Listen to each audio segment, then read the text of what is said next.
Hello everyone. Today we will discuss another topic under environmental studies and environmental laws. Today's topic is emergence of environmental legislation. We will talk about how the concept of environmental legislation came into existence and how many legislations we have so far. The list of topics to be covered here is the introduction. We will talk about the little bit history of environment legislation, then the role of UN conference which held on the human environment, then evolution of environment legislation, then comes under India is the Water Act, Air Act, Environmental Protection Act, certain forest policies and various important other legislations on environment. Man has the ability of transforming his surroundings. Because of his actions, the ecological balance is disturbed.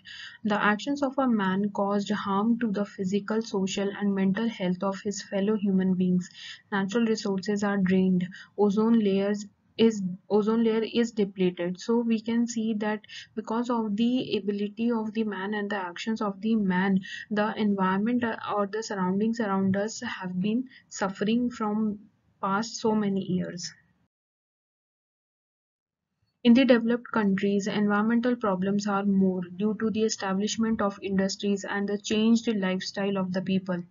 While, as in the developing countries, poverty is the major contributor of environmental pollution and degradation. The UN Conference on Human Environment. The historical Conference on Human Environment was held in Stockholm from 5th June to 16th June 1972. It was the first global recognition that the environment was endangered and the governments and the industry had to collectively put an effort to protect the environment. The conference called upon governments and people to exert common efforts for the preservation and improvement of the human environment for the benefit of all the people and for their posterity. The United Nations Environment Programme (UNEP) is formed in this particular UN conference on human environment. All the countries of the world have undertaken to monitor the quality of air, water, and other natural resources of the world. The United Nations General Assembly laid down as many as 26 principles in the conference, which held at Stockholm in 1972. Evolution of environmental legislation in India. The Ministry of Environment and Forest is the nodal agency at the central level for planning, promoting, and coordinating the environmental problems and programs. Apart from policy formulation, a number of enforcement agencies assist the Ministry of Environment and Forest in executing the assigned responsibilities. In India, the Central Pollution Control Board monitors the industrial pollution prevention and control at the central level, which is a statutory authority attached to the Ministry of Environment and Forest.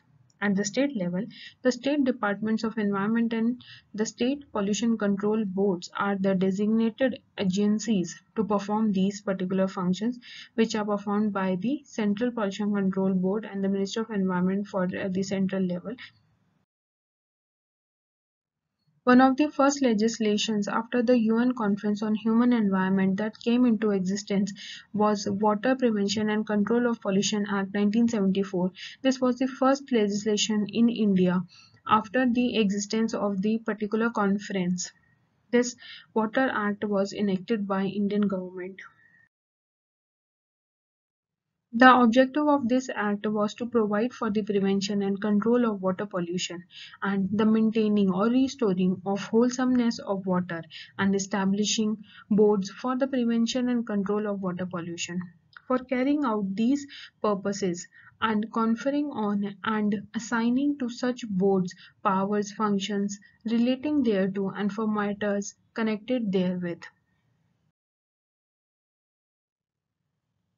The next legislation after Water Act 1974 was the Air Prevention and Control of Pollution Act 1981.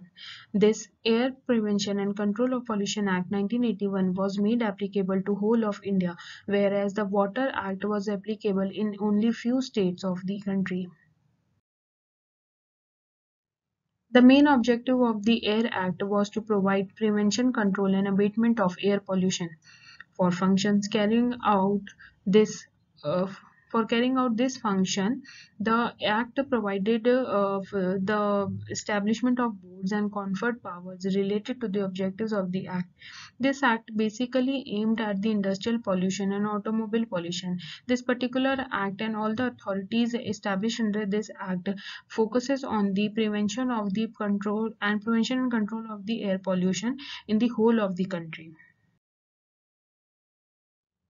Environment Protection Act. The very well known Environment Protection Act came into existence in 1986. It was after 14 years of Stockholm Conference on Human Environment. It relates to the protection and improvement of environment and the prevention of hazards to human beings, other living creatures, plants and properties. So this particular environment was an overall act to protect the environment. The objectives of the enactment are threefold. First is the protection of the environment, second is the improvement of the environment, and third is the prevention of hazards to these particular human beings, other living creatures, plants, and property. This is an umbrella legislation, which means that the provisions of the Water Act and Air Act comes under the Environment Protection Act, and the Environment Protection Act aims to the overall protection of the environment of the country. Forest Policy. The National Forest Policy in 1988 is an extension of 1952 policy. Large portion of the forest land had been used for non-forest use. This affected the flora and the fauna. This had necessitated re-examination the forest policy for the maintenance of environmental stability through preservation and restoration of ecological balance, conservation of the remaining forest for the posterity, meeting the basic needs of the rural and tribal people, and maintaining the relation between the forest and the tribes, as the tribal people have only possible homes for them is the forest only. Some other important legislations apart from the Environment Protection Act, Water Act, and Air Prevention and Control of Pollution Act are in 1989 hazardous waste management and handling rules were framed, which provided the list of hazardous chemicals.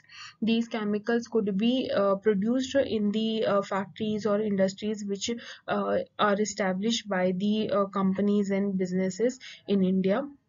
The next act is Biomedical Waste Handling and Disposal Rules 1998, and the another act is the Noise Pollution Regulation and Control Rules 2000. Since 2000, no one has considered noise as a pollution, but noise has been contributing in polluting the environment. So these noise pollution rules and regulations were important so as to control the noise pollution also.